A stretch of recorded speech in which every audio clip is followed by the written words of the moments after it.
Assalamualaikum warahmatullahi wabarakatuh. Saya Muhammad Rizky dengan NIM A1C1222013 dari Logurersi. Di video ini saya ingin memenuhi tugas UTS mata kuliah agama dengan dosen pengampu Bapak Sobri SPD MPD. Soal pertama, jelaskan pengertian integrasi iman, ilmu, dan amal. Integrasi iman, ilmu, dan amal adalah konsep penting dalam pemahaman Islam yang menyatakan bahwa iman, ilmu, dan amal harus diperlakukan sebagai suatu kesatuan yang utuh dalam kehidupan seorang muslim. Iman adalah keyakinan dalam hati tentang kebenaran Islam dan keberadaan Allah yang membentuk dasar bagi tindakan seorang muslim.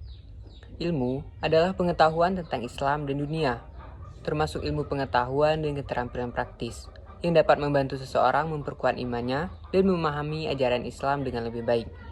Amal adalah tindakan dan perbuatan nyata yang dilakukan oleh seseorang dalam kehidupan sehari-hari, yang merupakan bentuk pengamalan dari keyakinan dan pengetahuan tentang Islam yang dimiliki. Dalam konsep integrasi iman, ilmu, dan amal, tiga unsur ini harus saling mendukung dan menyatu dalam kehidupan seorang muslim. Artinya, seseorang harus memiliki keyakinan yang kuat dalam hati atau iman dan pengetahuan yang memadai tentang Islam atau ilmu serta mengamalkan ajaran Islam dalam tindakan dan perbuatan sehari-hari atau amal. Pertanyaan nomor 2, jelaskan bagaimana hubungan Islam dan budaya serta mengapa Islam tertinggal dalam teknologi. Hubungan antara Islam dan budaya sangat erat, terutama karena Islam tidak hanya sekedar agama, tetapi juga mencakup aspek budaya dan sosial. Di banyak negara di dunia, Islam telah mempengaruhi dan memengaruhi budaya lokal. Dan budaya lokal juga mempengaruhi pemahaman dan praktik Islam di daerah tersebut.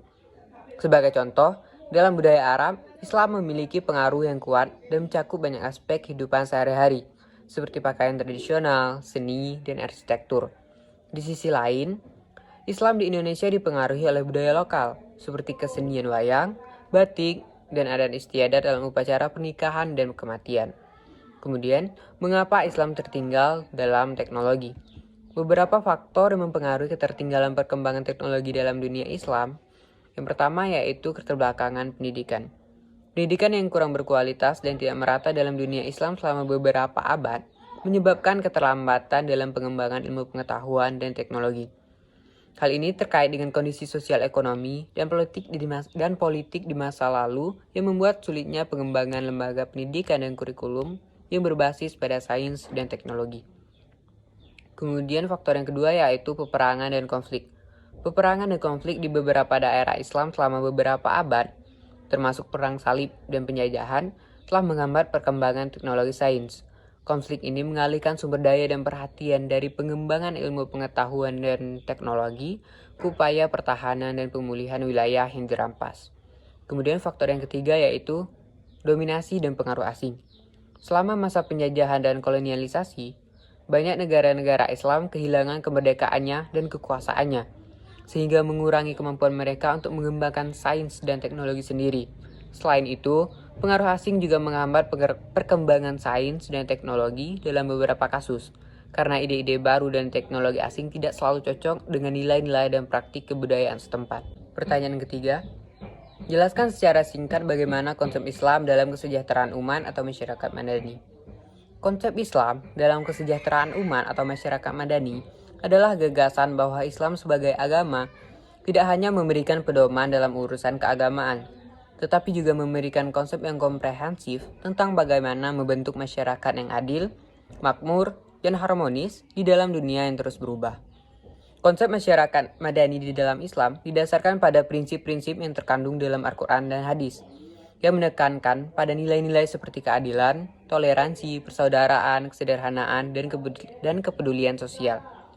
Masyarakat madani dalam Islam diharapkan dapat menjadi wadah untuk mengembangkan potensi manusia secara utuh, baik dalam aspek agama, sosial, ekonomi, maupun politik.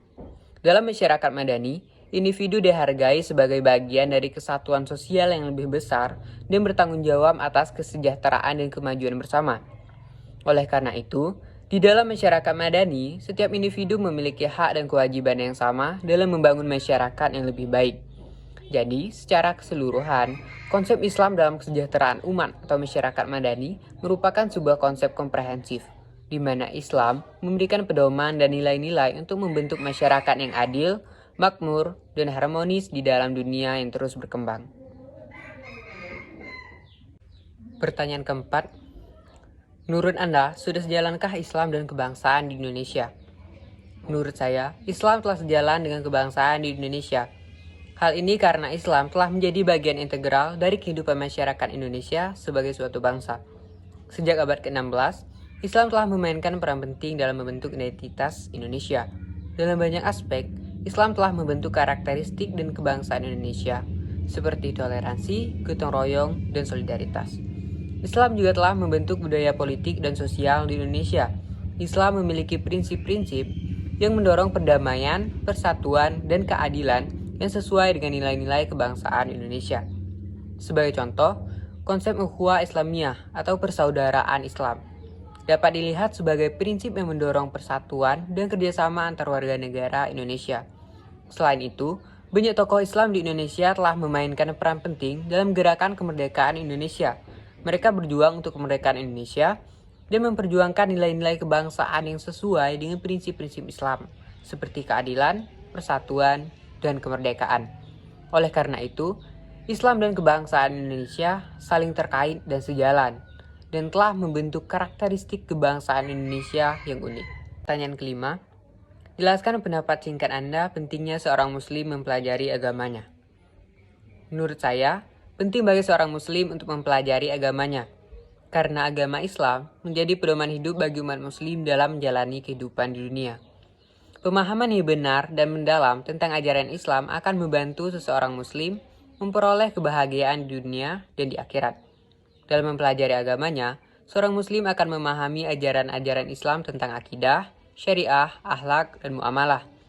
Hal ini akan membantu seorang Muslim untuk memperoleh pemahaman yang benar tentang tata cara beribadah, hukum-hukum yang berlaku dalam Islam, serta adab dan perilaku yang harus dilakukan dalam kehidupan sehari-hari. Selain itu, pemahaman yang baik tentang Islam juga akan membantu seorang Muslim dalam menghadapi tantangan kehidupan, menjaga akhlak yang baik, dan mengambil keputusan yang tepat dalam kehidupan sosial dan pribadi. Pemahaman yang baik tentang Islam juga akan membantu seorang Muslim untuk memahami tugas-tugas dan tanggung jawabnya sebagai seorang Muslim, dan bagaimana ia dapat berkontribusi dalam mewujudkan kebaikan bagi dirinya, keluarga, dan masyarakat.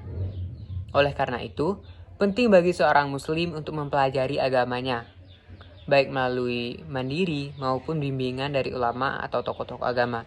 Dengan bimbingan tadi, seorang Muslim akan memperoleh pemahaman yang benar dan mendalam tentang Islam, serta dapat menerapkannya dalam kehidupan sehari-hari.